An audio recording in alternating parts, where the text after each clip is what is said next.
Hey everyone, तो आज की वीडियो में हम बात करने वाले हैं जीजीयू में जो एडमिशन के लिए एडमिशन फॉर्म डाला जा रहा है CUET के थ्रू। तो उसमें आप लोगों को काफ़ी सारे डाउट्स थे, तो उसमें से कुछ डाउट्स आज क्लियर करने वाले हैं।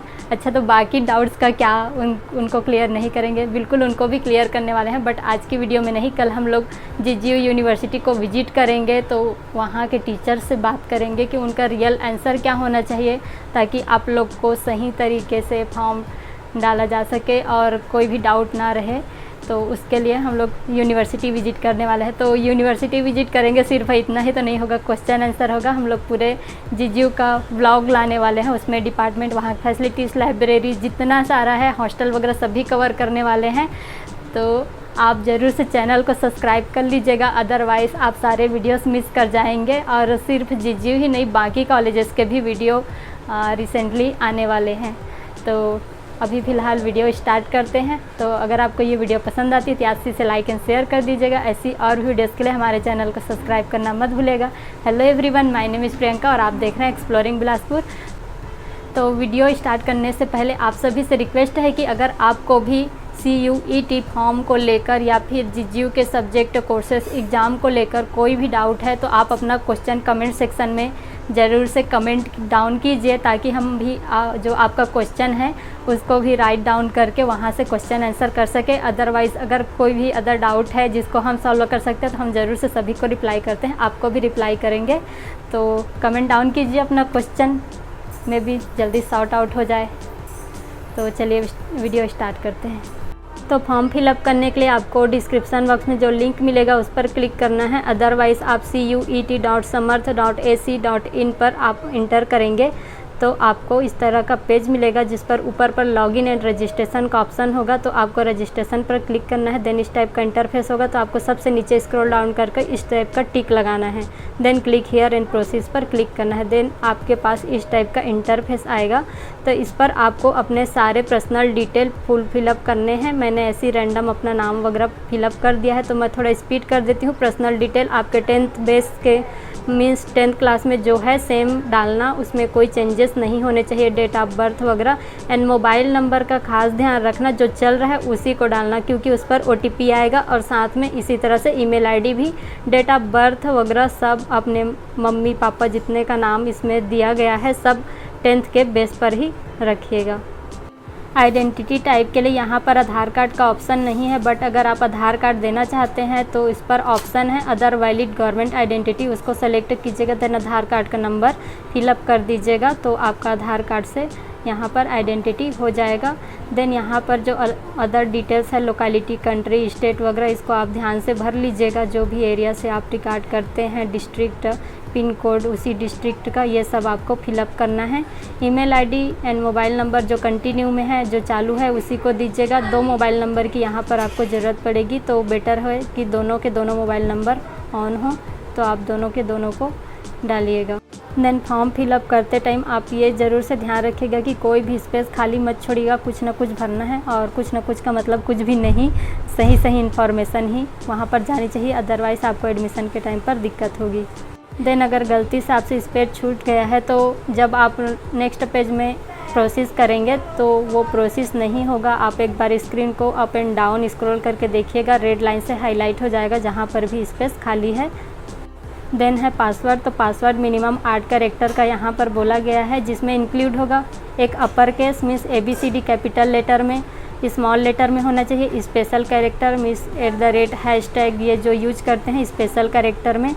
देन डिजिट भी उसमें शामिल होना चाहिए। तो इन सब को मिलाकर 8 कैरेक्टर या फिर उससे ज़्यादा होनी चाहिए। देन यहाँ पर कुछ और आइडेंटिफिकेशन है, ताकि आपको कोई पासवर्ड क्रैक भी कर लेता है तो यहाँ की सिक्योरिटी रहे, तो उसके लिए आप थोड़ा सा ध्यान रख के जो भी ऑप्शन है उसको चूज़ कर लीजिएगा। देन नीचे स्क्रॉल डाउन करने पर आपको सिक्योरिटी पिन मिलेगा, तो इसको एज इट इज़ फिल करना है, देन सबमिट करना है। तो यहाँ सिक्योरिटी पिन हमने फिल कर दी है, आप सबमिट करते हैं।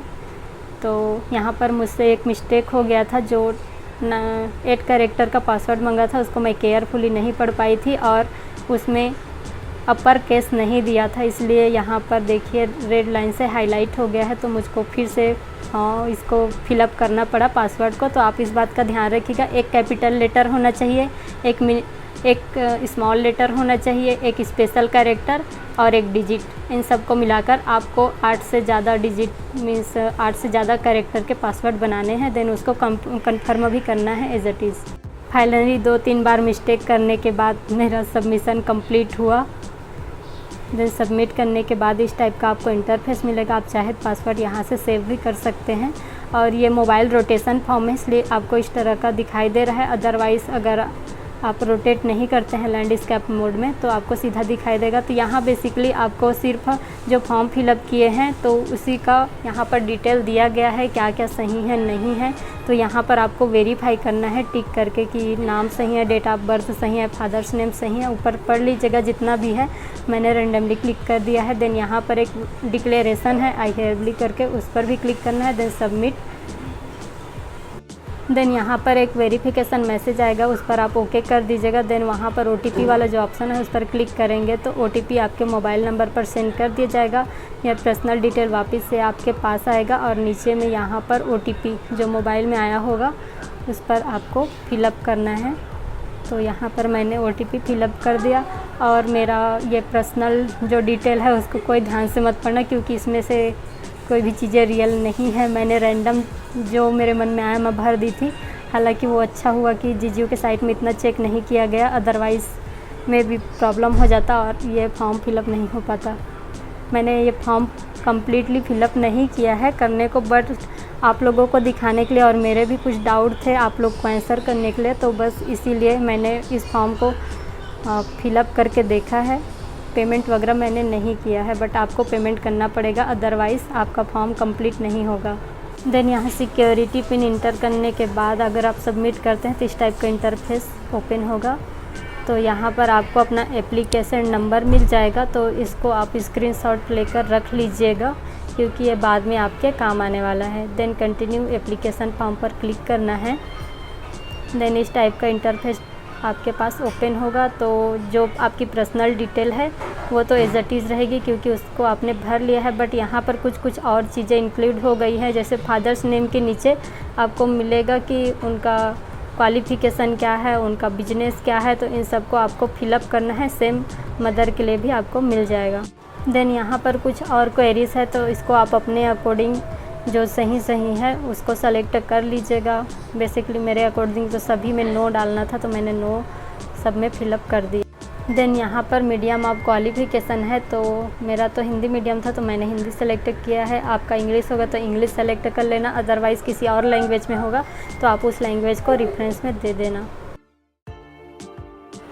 देन यहाँ पर आपकी पर्सनल डिटेल थोड़ी सी शो होगी। देन उसके बाद आपको कुछ और फिलअप करने को मिलेगा, जैसे कि क्या आप पुअरिटी लाइन्स मीन्स गरीबी रेखा के अंतर्गत आते हैं, अगर आते हैं तो हाँ भरना, अदरवाइज़ ना। देन कश्मीरी माइग्रेट है, उसी तरह से और बहुत सारे क्वेश्चन है। तो यहाँ पर एक स्पेशल है एनसीसी, अगर आप एनसीसी में रहे हैं तो यस करना क्योंकि बाद में उसका सर्टिफिकेट भी आपको अपलोड करना पड़ेगा। इसी तरह से अगर आपको स्पोर्ट में कहीं पर सर्टिफिकेट मिला है तो आप स्पोर्ट के लिए भी यस करना।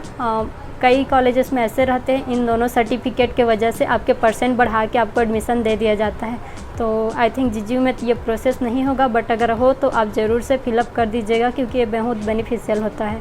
देन सेव कीजिएगा, नेक्स्ट पेज ओपन हो जाएगा। इसके बाद जो नेक्स्ट पेज ओपन होगा वो अभी जो आपने फॉर्म फिलअप किया है एज इट इज़ सेम रहेगा कि आपने क्या क्या लिखा है, कुछ उसमें गलत तो नहीं है, यही सब रहेगा। देन अगेन आपको प्रोसीड टू नेक्स्ट सेक्शन करना है। देन इस टाइप का इंटरफेस होगा स्टार्ट। तो यहाँ पर अब आपकी एजुकेशनल चीज़ें यहाँ पर होने वाली है, मीन्स आपको इंटर करना पड़ेगा जो भी आप 10-12 पढ़ के आए हैं वो सब। तो यहाँ जो फर्स्ट सेक्शन है वो 10th क्लास के लिए है, तो आप देख लीजिएगा कि आप कौन सी ईयर में पास हुए हैं, उसका रिजल्ट क्या रहा है, आउट ऑफ कितना था। तो पहले तो मुझको थोड़ी सी गलतफहमी हो गई थी कि ये 12th का है और 2020 तक दे रहा है तो अभी के स्टूडेंट लोग का एडमिशन नहीं हो पाएगा, बट ऐसा नहीं था, ये 10th क्लास के लिए है। तो यहाँ पर आपको ध्यान से सारी चीज़ें भरनी है, लाइक क्वालिफ़िकेशन का year, place of schooling, type of school college उसका नाम, qualification country, state, district, board का नाम और स्कूल का एड्रेस और स्कूल का पिन कोड भी। तो पिन कोड को आप थोड़ा सा पता कर लीजिएगा। आई थिंक ये पिन कोड आपके जो स्कूल है वो कौन से एरिया में है उसका होगा। जैसे बिलासपुर का हर गांव का अलग अलग रहता है उसी टाइप का, तो मैंने ऐसे ही रैंडम दे दिया था। यहाँ पर कोई एरर जनरेट नहीं किया क्योंकि यहाँ पर उतना चेक नहीं करते हैं। बट अगर आप यहाँ पर गलत इन्फॉर्मेशन डालते हैं तो एडमिशन टाइम में वो चीज़ें चेक होती हैं और मे भी उस वजह से आपको एडमिशन भी ना मिल पाए रैंक अच्छा होने के बाद भी। तो आप सभी चीज़ों को ध्यान से भरिएगा। देन इसके बाद है 12th क्लास का एजुकेशनल डिटेल। तो ये भी सेम रहेगा जैसे 10th का फिल किए हो, बस यहाँ पर रिज़ल्ट स्टेटस आपका अपीयरिंग हो सकता है क्योंकि अगर आपका पासिंग ईयर 2020 है तो आप अपीयरिंग में रहेंगे। अभी आपका रिज़ल्ट नहीं आया होगा तो अपीयरिंग करके सेलेक्ट कर लीजिएगा, कोई इशू नहीं है। यहाँ पर सारी चीज़ें सही से हो जाएंगी। हाँ, ज़रूरी नहीं है कि हर कोई पास्ट हो। अगर आपका गैप भी है 1 साल 2 साल तो भी आप फिलअप कर सकते हैं। तो आपके पास रिज़ल्ट रहेगा तो आप अपीयरिंग में नहीं भरेंगे, आप पास्ट में भरेंगे। और यहाँ पर जो रोल नंबर है वो आपके 12th क्लास का रहेगा और 10th क्लास का जो रोल नंबर पूछा गया वो 10th क्लास का रहेगा। जो बोर्ड एग्ज़ाम में आपका रोल नंबर रहा होगा उसको फिलअप कीजिएगा। देन एजुकेशनल डिटेल इस टाइप का आएगा। प्रीव्यू करने के लिए है कि आपने सही डिटेल भरा है, क्या ये सही है या नहीं, यही चेक करने के लिए। देन आपको प्रोसीड से नेक्स्ट सेक्शन करना है। देन नेक्स्ट सेक्शन इस टाइप की ओपन होके आएगी जहाँ पर यूनिवर्सिटी प्रोग्राम एंड सिलेक्शन है। ये मोस्ट इम्पॉर्टेंट यहाँ का बोल सकते हो पेज है, सेक्शन है, जिसको फिल करना आप लोग को बताना ज़्यादा ज़रूरी था। बाकी जो डिटेल्स थी वो तो आप भर ही लोगे, बट सबसे ज़्यादा कंफ्यूजिंग यहाँ पर था। तो यहाँ पर देखिए सबसे पहले आपको यूनिवर्सिटी सेलेक्ट करना है, देन वहाँ के प्रोग्राम सेलेक्ट करने हैं। आप चाहे तो यहाँ से 1 सब्जेक्ट 2 सब्जेक्ट मैक्सिमम का यहाँ लिमिट नहीं दिखाया गया है, बट मैंने 6 जो डोमेन बोला गया था मैंने 7 सब्जेक्ट करके यहाँ पर चूज़ करके देखा और सभी के सभी हो जा रहे थे। यहाँ पर जो ऐड का ऑप्शन है आपको उस पर क्लिक करना है, बट उससे पहले जो सामने में दिया है ना ये जो सेलेक्ट प्रोग्रामिंग उस पर जाना है और दूसरे सब्जेक्ट पर टिक करना है, देन ऐड करना है। तो यहाँ नीचे देख रहे होगे आपको एक्शन रिमूव का दिया जा रहा होगा, यहाँ पर ऐड होते जाएगा लिस्ट में। अगर आप उस चीज़ पर बार बार क्लिक करोगे तो इस टाइप का एरर जनरेट करेगा। तो आप बेटर है प्रोग्राम सेक्शन में अगेन जाइए, जहाँ पर सब्जेक्ट का नाम लिखा है वहाँ से किसी और को सेलेक्ट कीजिए, देन फिर से ऐड कीजिए। इस तरह से आप बहुत सारे सब्जेक्ट को ऐड कर पाएंगे। तो आप सभी से रिक्वेस्ट है कि आप सिंगल सब्जेक्ट में फिलअप मत कीजिए, जितना हो सके ज़्यादा से ज़्यादा सब्जेक्ट आप चूज़ कर लीजिए। अगर आपको जीजीयू में एडमिशन चाहिए तो हाँ, आपके चॉइस बेस पर रखिए, ऐसी रैंडम कोई सा भी सेलेक्ट मत कीजिए। और मैंने यहाँ पर मेरा देखकर कोई फिलअप नहीं करेंगे क्योंकि मैंने बहुत सारे रैंडम सब्जेक्ट ऐसे ही चूज़ कर लिए थे 6-7 ठो, जिससे कोई लेना देना नहीं है। तो बस फिलअप करने के लिए, देखने के लिए कि यहाँ पर एग्जैक्टली प्रॉब्लम क्या आ रही है। तो यहाँ पर कोई दिक्कत नहीं है, आप यहाँ से 9-10 ईजीली स्ट्रीम सेलेक्ट कर सकते हैं। बट बेटर होगा कि आप ज़्यादा सेलेक्ट ना करें, मैक्सिमम 6 ही कर ले और उन सबको लिख कर रखें कॉपी में, क्योंकि आगे फॉर्म फिलअप जब और करोगे तो इस पर काम आने वाली है इधर साइड से। तो यहाँ पर ये प्रीव्यू है आपके सब्जेक्ट जो आपने चूज़ किया है उन सब का। तो बहुत सारे आप में से स्टूडेंट्स ने कमेंट किया था कि हम लोग फर्स्ट स्लॉट सेलेक्ट करें या सेकंड। तो अगर आपको 4 टेस्ट देने हैं जिसमें से 2 डोमेन हो, 1 लैंग्वेज हो और 1 जनरल टेस्ट, तो आप फर्स्ट स्लॉट के साथ जाइए। अदरवाइज़ अगर आपको 2 लैंग्वेज देने हैं और 4 डोमेन देने हैं तो आप सेकंड स्लॉट के साथ जाइए। अब देखिए यहाँ पर और मुझको भी और आप लोग को भी बहुत ज़्यादा कन्फ्यूजन है कि लैंग्वेज टेस्ट देना कंपलसरी है क्या, अगर डोमेन है तो जनरल टेस्ट देना कंपलसरी है क्या। तो इन सब का क्वेश्चन कल मिलेगा हमको यूनिवर्सिटी से। बट यहाँ पर स्लॉट का जो है टेंशन वो ख़त्म हो जाता है। अगर आप 2 डोमेन वाला सब्जेक्ट भी चूज़ करते हैं तो आप फर्स्ट स्लॉट के साथ जाइए। अदरवाइज़ अगर 4 डोमेन के लिए आप अप्लाई कर रहे हैं तो आप सेकेंड स्लॉट के लिए जा सकते हैं। और ऐसा भी नहीं है कि आपको सिंगल दोनों में से एक ही चूज़ करना है, आप चाहें तो दोनों को भी चूज़ कर सकते हैं। तो मैंने यहाँ पर दोनों स्लॉट सेलेक्ट कर लिया। इस तरह से मुझको 3 लैंग्वेज मिल गए हैं। तो ये फर्स्ट स्लॉट का है, तो पहले मैंने तो जो लैंग्वेज है उसमें हिंदी ले लिया। देन सेकेंड में एक और सब्जेक्ट चूज़ कर ली, फर्स्ट डोमेन के लिए फिजिक्स, एंड सेकेंड के लिए जो आपने लिस्ट बनाया होगा ना सबसे पहले, अभी थोड़ी देर जो पहले हमने बताया था 6-7 ठो आपको सब्जेक्ट सेलेक्ट करके, तो आप सब्जेक्ट के अकॉर्डिंग ही यहाँ पर अपना डोमेन सेलेक्ट कीजिएगा। जैसे सीक्वेंस में आप वहाँ पर भरे हैं सेम सीक्वेंस में आप यहाँ पर भी फिलअप कीजिएगा। अदरवाइज़ में भी कुछ प्रॉब्लम क्रिएट हो जाए देन यहाँ पर ऑप्शनल में दिया गया है जनरल टेस्ट आप देना चाहते हैं या नहीं। तो अगर आप देना चाहते हैं तो यस कर सकते हैं, उस पर कोई इशू नहीं है, और दोगे तो ज़्यादा बेटर है। देन कुछ कोर्सेज़ के लिए डोमेन अवेलेबल नहीं है, उनके लिए जनरल टेस्ट कंपलसरी है, तो आपको जनरल टेस्ट देना ही होगा। और डोमेन का क्या करना है, तो डोमेन का क्या करना है वो मुझको नहीं पता है, यहाँ पर कंपलसरी है या नहीं ऐसे कुछ नहीं पता। तो कल यूनिवर्सिटी से जाकर पता करेंगे। तो आप चैनल को सब्सक्राइब करके रखिए, वीडियो जल्दी ही अपलोड हो जाएगा। देन यहाँ सेकेंड स्लॉट की बारी आई, तब मैंने यहाँ पर हिंदी सेलेक्ट कर रही थी बट वो इंग्लिश सेलेक्ट हो गया। एंड अगेन देखिए मैं इंग्लिश या फिर हिंदी चूज़ करने की कोशिश कर रही हूँ, जो कि मैं पहले स्लॉट में हिंदी और सेकेंड स्लॉट में इंग्लिश मीन्स दोनों लैंग्वेज को सेलेक्ट कर चुकी हूँ। तो ये दोनों लैंग्वेज तो मेरे को अवेलेबल ही नहीं करा रहे थे, तो मुझको तीसरा जो लैंग्वेज है वो भी सेलेक्ट करना पड़ेगा। अगर आपको यहाँ पर डाउट है तो अगर आप दोनों स्लॉट में भर रहे हैं इट मीन्स आपको 3 लैंग्वेज के पेपर देने पड़ेंगे। यहाँ पर देखिए अभी भी चूज़ नहीं हो रहा है, तो मैंने एक में इंग्लिश करा क्योंकि पहले स्लॉट में मैंने हिंदी भरा था। देन सेकेंड स्लॉट में मैं सोच रही थी ना तो मेरे को उर्दू आती है, ना उड़िया आती है, ना ये फारसी वारसी दुनिया भर का जो लैंग्वेज यहाँ पर दिया है उसमें से मुझको कुछ नहीं आता।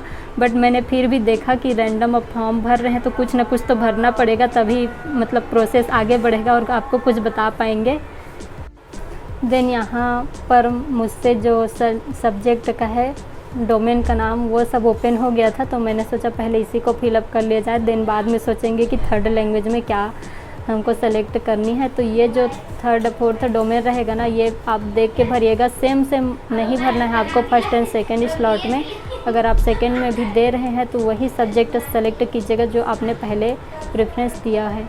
देन यहाँ पर आपको डिक्लेरेशन करना है, देन सेव करोगे तो ये नहीं होगा अगर खाली छूटा है। तो मैंने देखा इसमें से देखो गुजराती, कन्नड़, मलयालम इसमें से मुझको कुछ भी नहीं आता है, तो फिर सोचे कि थोड़ा ढूंढ लेते हैं, क्या पता कोई लैंग्वेज मिल जाए जिसको मैं जानती हूँ थोड़ा बहुत भी आता हो। तो मुझको मिला संस्कृत। अगर आप भी ये नॉट एप्लीकेबल का भी यहाँ पर ऑप्शन है तो आप चूज़ कर लीजिएगा अगर आपके पास अदर ऑप्शन नहीं बचता है तो इस तरह से आपका first slot and second slot का प्रीव्यू आ जाएगा कि आपने क्या क्या सेलेक्ट किया है। तो आप जो सबसे पहले में सब्जेक्ट सिलेक्शन किए होंगे उसके अकॉर्डिंग मिला लीजिएगा, कुछ गलत तो नहीं है। अगर यहाँ से गलत होता है तो आप प्रीव्यू में जाकर इनको चेंज कर सकते हैं। एंड रही बात लैंग्वेज की, अगर आपको 3 लैंग्वेज मिल रहे हैं तो जो थर्ड वाला लैंग्वेज है उसमें नॉट कैपिटेबल करके एक ऑप्शन है, तो आप उसको चूज़ कर सकते हो। अब यहाँ पर एक और डाउट आता है कि ये नॉन कैपिटेबल वाला ऑप्शन तो है, तो उसको हम लोग क्या सभी में भर सकते हैं, मीन्स हमको कोई सा भी लैंग्वेज का पेपर नहीं देना पड़ेगा। तो इस पर मुझको भी बहुत कन्फ्यूजन है क्योंकि सभी जो लैंग्वेज है प्लस आपका डोमेन हो गया प्लस जनरल टेस्ट, इन तीनों को मिला के 3 घंटे का पेपर बना है। तो आप एक को देंगे तो फिर कैसे 3 घंटा हो पाएगा। तो ये बहुत सारे डाउट हैं और भी। तो अगर आपके भी और डाउट है तो कमेंट सेक्शन में कमेंट कीजिए। हम लोग कल यूनिवर्सिटी विजिट कर रहे हैं तो कल ज़रूर से वहाँ से आंसर लेके ही आएंगे, कैसे भी करके जुगाड़ लेंगे आंसर। तो कमेंट डाउन कीजिएगा। देन यहाँ पर आपको सेंटर सेलेक्ट करना है, तो आप अपने अकॉर्डिंग 4 सेंटर दे दीजिएगा जो भी आपके नियर बाई हो, जहाँ भी आप जाने के लिए एलिजिबल हो आपके पास, मीन्स आप जहाँ जहाँ पहुँच सकते हैं। देन यहाँ पर डॉक्यूमेंट अपलोड करना है, यहाँ पर साइज़ वगैरह दे दिया गया है, जो मंगा है आपको अपलोड करना है। यहाँ पर मैंने कुछ भी अपलोड नहीं किया क्योंकि बहुत सारा एडिटिंग और वीडियो बहुत ज़्यादा लंबा हो जाता। मेन था यहाँ का स्लॉट वगैरह को बताना, सब्जेक्ट का सिलेक्शन, तो वो कंप्लीट हो गया है। तो देन आपका रहेगा लास्ट में प्रीव्यू और उसके बाद आपको मिल जाएगा आई थिंक कि। तो ये तो हो गया फॉर्म फिलअप का पूरा process. So thank you everyone. आज के वीडियो में बस इतना ही। अगर आपको ये वीडियो पसंद आई हो तो याद से इसे लाइक एंड शेयर कर दीजिएगा। ऐसी और वीडियोस के लिए हमारे चैनल को सब्सक्राइब करना मत भूलिएगा। और अभी भी अगर आपके माइंड में और बहुत सारे डाउट है इस एग्ज़ाम को लेकर, एडमिशन प्रोसेस को लेकर, तो कमेंट डाउन कीजिए क्योंकि कल सुबह तक का ही टाइम है। उसके बाद अगर हम लोग जीजू जाते हैं तो वहाँ कमेंट बॉक्स खोल के उसको देख करके क्वेश्चन शायद ही कर पाएंगे, कल टाइम बिजी हो जाएगा। तो आप लोगों के पास इतना ही टाइम है और जितना ज़्यादा से ज़्यादा हो सके वीडियो को शेयर कर दीजिए ताकि आपके फ्रेंड सर्कल में भी किसी को कुछ जेन्युइन डाउट हो जो आपको नहीं पता है, मे बी वो आपका भी हेल्प करे उसका आंसर। तो ज़्यादा से ज़्यादा शेयर भी कर दीजिए। और जीजीयू और बाकी कॉलेजेस के फुल ब्लॉग आने वाले हैं तो सब्सक्राइब करना बिल्कुल मत मिस कीजिएगा, तो सब्सक्राइब कर दीजिए। Thank you. तो आज के वीडियो में बस इतना ही, मिलते हैं अगले वीडियो में। Tata bye bye.